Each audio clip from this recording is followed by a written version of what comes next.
I do have one proper review to give in a second, but in terms of what else I've been listening to and whatnot, or reading, listening wise, they just dropped this. You guys know I'm a big Van Halen fan.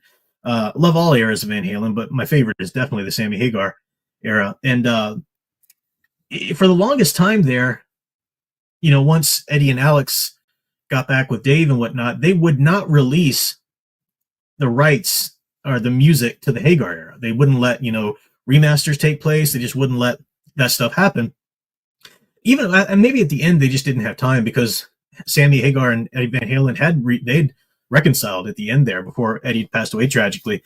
They were planning a big, they were going to call it the Kitchen Sink Tour, in which every member who'd ever been a part of Van Halen was going to be out on the road doing their sections of the show, and it was going to be epic. So I don't know if maybe they were getting the ball already rolling on releasing the rights to the Hagar era stuff. Anyway, after, sadly, Eddie passed away tragically, a lot of the Hagar era stuff's able to come out. And I think I showed this before, but they, let's see if I can get this out. I'm knocking everything down. They released this was a great box set. I'm a CD guy. I'm not a vinyl guy. So they released it on vinyl as well. But it was all of the Hagar era CDs, 5150, OU812, Unlawful Carnal Knowledge, of course, great. Balance, and then a bonus CD with some bonus tracks and whatnot. So, and they were all remasters, remasters of it.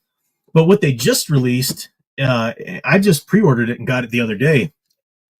Van Halen fans know about the free concert they gave in Dallas. I think it was 1992. There was a concert in the 80s, like 88 or something like that. Sammy Hagar talks about it in his autobiography, in which he had a sinus infection. And he was like starting the concert and trying to sing, and he couldn't even get through the concert. So he had to tell the crowd, can you imagine how mortifying that is? Sorry, guys, I can't get through this crowd. I can't get through the concert, and he said, we'll come back and give you guys a free show, promise. And they did in 1982, and you can find videos of it on YouTube. It's so epic too. That was my favorite era, that Foreign Lawful Carnal Knowledge tour. That was so great. And it's a great concert they gave. You find some great clips, but they actually released the audio of it. So it's Van Halen live in Dallas, 1991. It is cool cover, and they've got the crowds there and everything. So this has been cool to listen to, just to hear it, all the songs, because on online, when you look at the clips, I don't think they usually have the full songs, or maybe they just have one of the full songs and that's it, So it's been really cool to hear the whole live show, because Van Halen, I wish I could have seen them live back in the day, especially with Hagar. I wish I would have seen them live back in the day. But they're kind of like a, I love ZZ Top too. ZZ Top was my first concert ever, and they can really they can recreate the sound just as big as it is on the CD, without adding a bunch of extra musicians on the road. And that's hard to do for a lot of bands, because on the CD, of course, you're going to overdub guitars, especially if you're a band that only has one guitarist, guitar, bass, drums, and singer, Of course, Van Halen with Hagar was able to play guitar too sometimes, and he occasionally would on this or that song, but they didn't have to. They were still able to recreate a sound just as big as it was on the CD, and just as great, even if it's not quite the same, because you don't have two guitarists playing or whatever. And, the bass player is a big part of that. That's why unsung hero Michael Anthony, is a big part of that. As well as Dusty Hill, the late, great Dusty Hill. But anyway, sorry. Geeking out on music. I can sit here forever and talk about music, but that's not what this channel likes. Show up with your music, prof. Talk about art.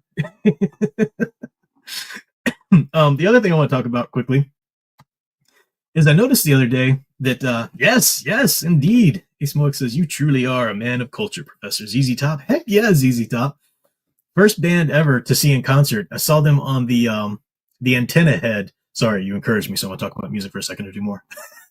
I saw them on their Antenna Head tour, and it was so cool. They had the whole stage. I saw them in an arena, in an amphitheater, or Coliseum, rather. And they had the whole stage set up on one end of the Coliseum, as a giant dashboard of a car. So the big giant gauges and everything. And they were out, of course, Frank Beard set up on the, platform on the drums. But Dusty and Billy are down there on the main stage playing, and they got their, spinning the guitars and the fuzzy guitars and all that kind of stuff. And there was a treadmill going back and forth that Dusty would be on it sometimes. But behind them, how old was I? I was 13, 14 at the time. And behind them were these screens. Don't listen, Sound Engraver. I was 13, 14. you can forgive me for this, but they had these women who were basically buck naked, but they were standing in like you only saw their silhouette in front of a screen, and then they were backlit. But that was where the dials, the like the speedometer and everything should have been, you know, and the giant. And of course, me and my friend, you know, 14-year-olds were like, you know, but I still remember the music of that show. It was so good.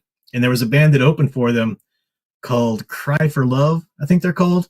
They were amazing too, a four-piece that they didn't stick around much longer after that. I think they only had like another album or so. They were great too. So, all right, sorry.